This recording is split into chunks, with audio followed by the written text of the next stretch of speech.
రేవంత్ రెడ్డి గారు నిర్ణయం తీసుకుంటారని ఆశిస్తున్నారు. వీళ్ళందరూ చూద్దాం. చెప్పండి మన బాలకృష్ణ గారు, నిజంగా గతంలో కూడా మీరు ప్రైమ్ నైన్ వేదికగా మాట్లాడారు, మరొకసారి స్టూడియోకి విచ్చేశారు, మీకు ధన్యవాదాలు. At the same time BC commission ప్రక్రియ పూర్తయిపోయింది. ఇంక దీని గురించి మళ్ళీ ఏదో మేధోమదనం చేయవలసిన అవసరం లేదు. కారణం 138 కులాల్లో ఈ పేర్లు ఉన్నాయి, రాజ్యాంగబద్ధంగా వచ్చాయి. కొన్ని సంవత్సరాలుగా వీళ్ళకి రిజర్వేషన్ ఇస్తూ వస్తున్నారు, గవర్నమెంట్ సంక్షేమ పథకాలు అందుతున్నాయి. 2014లో తీసేసిన తర్వాత వీళ్ళు ఓసీలు అంటున్నారు, ఓసీలు కాదు. ఓసీగా మార్చుకునే అధికారం కూడా మనకు లేదు. ఎందుకు లేదు అని అంటే, నువ్వు పుట్టిన కులంలో నీవు ఆ రిజర్వేషన్ నీకు పోయినా నువ్వు రాజ్యాంగబద్ధంగా తెచ్చుకోవాలి తప్ప, నువ్వు ఓసీగా రూపాంతరం చెందితే అది కూడా మీ ఐఏఎస్ ఆఫీసర్ మీరు రిటైర్డ్ నేను చెప్పక్కర్లేదు, అది కూడా క్రైమే సెక్షన్స్ ప్రకారం. సో దట్ ఈ సందర్భంలో వీళ్ళ జీవితాలేంటి, నిజంగా బతికున్న మనుషులతో సమానమా ఈ ప్రభుత్వాల దృష్టిలో? దీంట్లో కేంద్రం జోక్యం చేసుకోవాల్సిన అవసరం లేదా ఇది త్వరగా పూర్తి అవ్వడానికి? యాక్చువల్గా ఒకటండి సార్, ఇప్పుడు బీసీ రిజర్వేషన్ నుండి ఏవైతే మొత్తం కులాలు 26+1 అన్నారు కదా, ఈ కులాలను తీసేటప్పుడు ఏ రాజ్యాంగబద్ధమైన ఏ ప్రొసీజర్ ఫాలో అవ్వలేదు. ఎస్, మీరు ఇందాకన్నా రాజ్యాంగబద్ధంగా ఏం తీసేయలేదండి. ఎస్, నా ఇష్టం నేను తీసేస్తాను అంతే. ఇక్కడ ఒకటి మనం ఈ గవర్నమెంట్లో ఈ మధ్యకాలంలో ఒక ట్రెండ్ మీరు అర్థం చేసుకోవాలి. ఎస్, ఏదైనా ఒక తప్పు చేస్తాడు ఒక ఆఫీసరు, ఆ సిటిజన్ వెళ్తాడు, ఆ పౌరుడు వెళ్తాడు, అయ్యా ఇది జరిగింది, నీ వల్ల మిస్టేక్ జరిగిందంటే నేనేం చేయలేను, నువ్వు కోర్టుకో. ఈ ట్రెండ్ ఎక్కువైంది బాగా భారతదేశంలో. ఈ ట్రెండ్ అయింది. ఇది ఎక్కడి వరకు వెళ్ళిపోతుందంటే ట్రెండ్ అంటే కులాలను తీసేయడం. కులాలని కాదు, ఈవెన్ సపోజ్ మీదేదో ఒక మీ పొలం ఉందనుకోండి, ధరణిలో ఏం జరిగింది, పొలంలో సర్వే నెంబర్ మారింది, లేకపోతే కొన్ని ఎక్స్టెంట్ మారింది, లేకపోతే పేర్లు మారినాయి, ఓనర్షిప్ పేర్లు మారినాయి, లేకపోతే మండలం పేరు మారింది. అయ్యా ఇది తప్పు ఉందని మనం సిటిజన్ వెళ్ళి ఎత్తు చూపి దీన్ని సవరించండి అంటే నేనేం చేయలేను. ఓకే, నువ్వు ఏం చేసుకుంటావో నువ్వు వేరే ఆప్షన్స్ వెతుక్కో అన్నట్టు చెప్పడం జరుగుతుంది అనమాట. అయితే నేను ఇప్పుడు నెక్స్ట్ పాయింట్ ఎక్కడికి వస్తున్నానంటండి, ఈ కులాలను తీసేటప్పుడు కరెక్ట్గా వీళ్ళు ఎంచుకున్న డేట్ ఏంటో చూసారా మీరు ఒకసారి? 14/8/2014 అంటే స్వతంత్ర అది మన ఇండిపెండెన్స్ డే ముందు ఒక రోజు ముందర రోజు అంటే ఇంకా పోయినట్టే. రైట్, బాగుంది. అంటే ఏంటంటే 14 యాక్చువల్లీ 15వ తారీఖున మనకి ఇండిపెండెంట్ వచ్చినట్టు. ఓకే, అంతే కదండి. కులాలకి పోయినట్టే, ఇంకా ముందు రోజు తీసేశారు. రైట్, అది కూడా ఇప్పుడు 68వ మనకి స్వతంత్రం వచ్చి 68వ సంవత్సరంలో. ఓకే, అంటే 68 సంవత్సరాల తర్వాత. ఓకే, రైట్, ఇది జరిగింది. 14వ తారీఖున తీసేస్తే ఏంటంటే, అసలు 15వ తారీఖున మన స్వతంత్రం ఎందుకు పెట్టుకున్నాం, దినం మనం ఎందుకు పెట్టుకున్నాం? అందరికీ సమానము, సౌభ్రాతృత్వం, అందరినీ ఒక అభివృద్ధి పదంలో అందరినీ తీసుకెళ్ళడానికి. రైట్. సరే, ఇంకొకటి ఏం జరిగిందంటే, మీరు ఇంకోటి 14 జనవరి 2019లో ఇంకొక సంఘటన జరిగింది.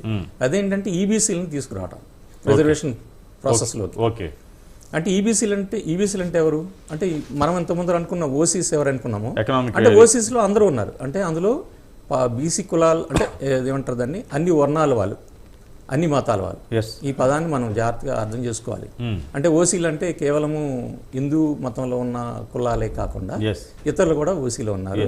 అలాగే బీసీ ఏదైతే ఇప్పుడు లాస్ట్ చివరి వర్ణం అనుకుంటున్నామో, ఆ వర్ణంలో ఉన్న వాళ్ళు కూడా ఫార్వర్డ్ కాస్ట్లో ఉన్నారు, వాళ్ళని కూడా ఓసీలో ఉన్నారు. ఈ ఫార్వర్డ్ కాస్ట్లు ఎవరైతే అనుకుంటున్నారంటే, అభివృద్ధి చెందిన కులాలు ఎవరైతే అనుకుంటున్నారో, ఆ కులాల్లో కూడా కొంతమంది వెనుకబడి ఉంటే వాళ్ళకు కూడా ఒక 10% రిజర్వేషన్ ఇచ్చి, అయ్యా మీరు కూడా అభివృద్ధి చెందాలి. ఓకే, అంటే ఏంటి అభివృద్ధి చెందిన కులాల్లో ఉన్న వాళ్ళకు కూడా ఒక 10% రిజర్వేషన్ ఇచ్చారు. కానీ అనాదిగా అంటే తరతరాలుగా బీసీలో ఉన్న 26 కులాలని +1 ఈ కులాలని బీసీ నుండి తీసేయడం ఏంటండి? పోనీ తీసేశారు, తీసేసిన దానికి ఒక పద్ధతి ఉందా, ప్రొసీజర్ ఉందా? అవునండి. ఏ రకమైన ప్రాతిపదిక ఉందా?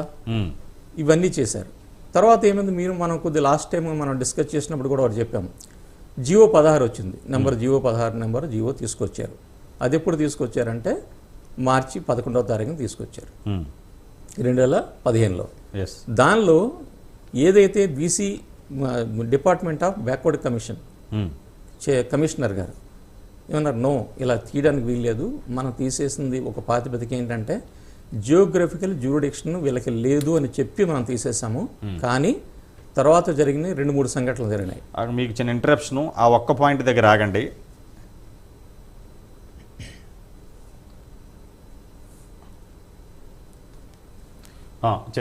మీకు చిన్న ఇంటరప్షను, ఆ ఒక్క పాయింట్ దగ్గర ఏంటంటే సమస్య ఏంటంటే, నిజంగా ఆ విషయంలో గనక ఆలోచన చేస్తే ఏపీ రీఆర్గనైజేషన్ యాక్ట్లో ఉండగా దాన్ని ఆలోచన చేయొచ్చా? ఒక ఐఏఎస్ రిటైర్డ్ అధికారిగా చెప్పండి. ఇష్యూ అనేది ఏపీ రీఆర్గనైజేషన్ యాక్ట్ అనేది దాన్ని అది నెక్స్ట్ స్టేజ్ అండి.